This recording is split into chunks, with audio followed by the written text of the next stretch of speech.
Daily Bible Reading, May 18, 2025. First reading.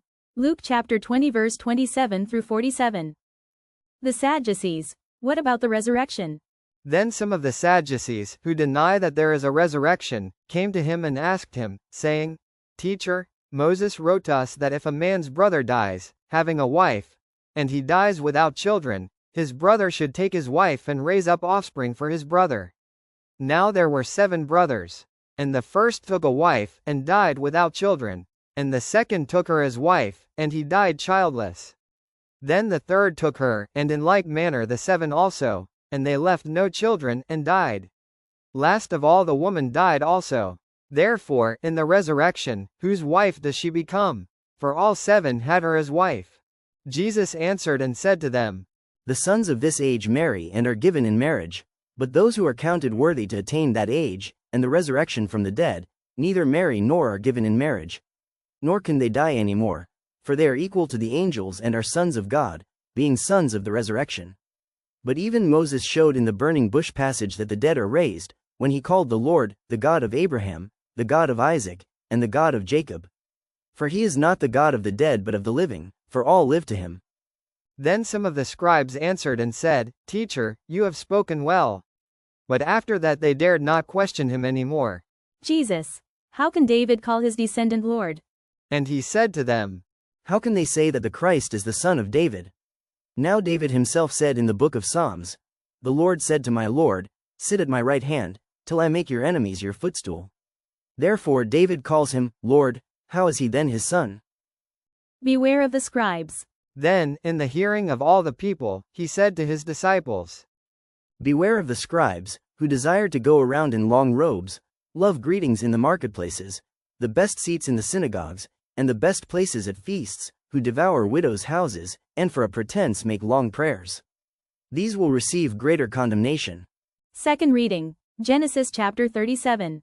Joseph dreams of greatness. Now Jacob dwelt in the land where his father was a stranger, in the land of Canaan. This is the history of Jacob. Joseph, being 17 years old, was feeding the flock with his brothers. And the lad was with the sons of Bilhah and the sons of Zilpah, his father's wives, and Joseph brought a bad report of them to his father. Now Israel loved Joseph more than all his children, because he was the son of his old age. Also he made him a tunic of many colors. But when his brothers saw that their father loved him more than all his brothers, they hated him and could not speak peaceably to him. Now Joseph had a dream, and he told it to his brothers, and they hated him even more. So he said to them, Please hear this dream which I have dreamed. There we were, binding sheaves in the field. Then behold, my sheaf arose and also stood upright, and indeed your sheaves stood all around and bowed down to my sheaf. And his brothers said to him, Shall you indeed reign over us? Or shall you indeed have dominion over us? So they hated him even more for his dreams and for his words. Then he dreamed still another dream and told it to his brothers, and said, Look, I have dreamed another dream. And this time, the sun, the moon, and the 11 stars bowed down to me. So he told it to his father and his brothers, and his father rebuked him and said to him, What is this dream that you have dreamed? Shall your mother and I and your brothers indeed come to bow down to the earth before you? And his brothers envied him, but his father kept the matter in mind. Joseph sold by his brothers. Then his brothers went to feed their father's flock in Shechem. And Israel said to Joseph, Are not your brothers feeding the flock in Shechem? Come, I will send you to them. So he said to him, Here I am. Then he said to him, Please go and see if it is well with your brothers and well with the flocks, and bring back word to me. So he sent him out of the valley of Hebron, and he went to Shechem. Now a certain man found him, and there he was, wandering in the field. And the man asked him, saying, What are you seeking? So he said, I am seeking my brothers. Please tell me where they are feeding their flocks. And the man said, They have departed from here, for I heard them say, Let us go to Dothan. So Joseph went after his brothers and found them in Dothan.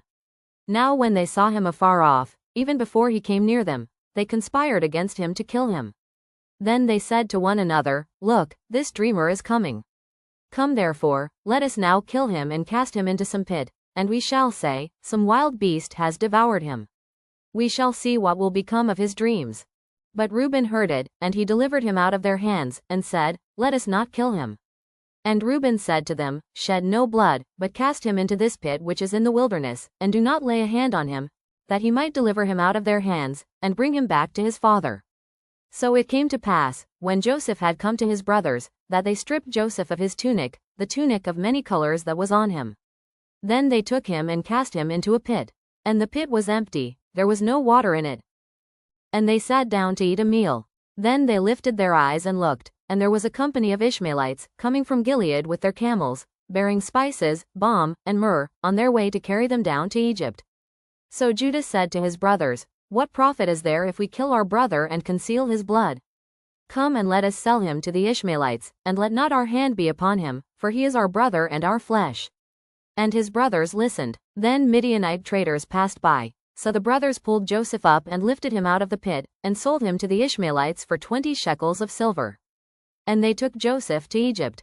Then Reuben returned to the pit, and indeed Joseph was not in the pit, and he tore his clothes. And he returned to his brothers and said, The lad is no more, and I, where shall I go? So they took Joseph's tunic, killed a kid of the goats, and dipped the tunic in the blood. Then they sent the tunic of many colors, and they brought it to their father and said, We have found this. Do you know whether it is your son's tunic or not? And he recognized it and said, It is my son's tunic. A wild beast has devoured him. Without doubt Joseph is torn to pieces.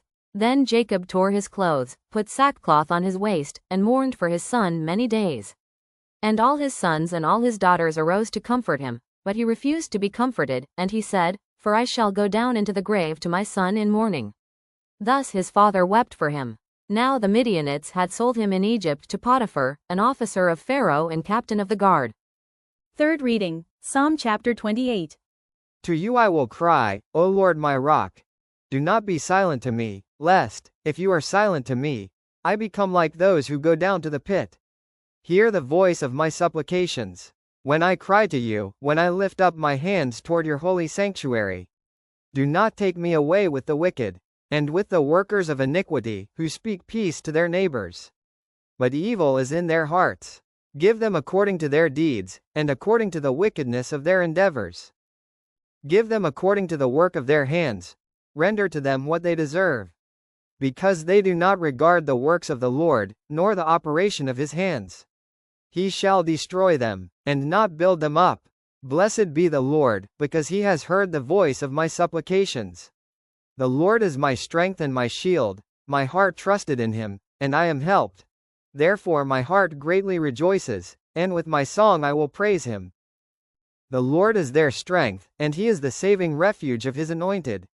Save your people, and bless your inheritance. Shepherd them also, and bear them up forever. Thank you for joining me. God bless.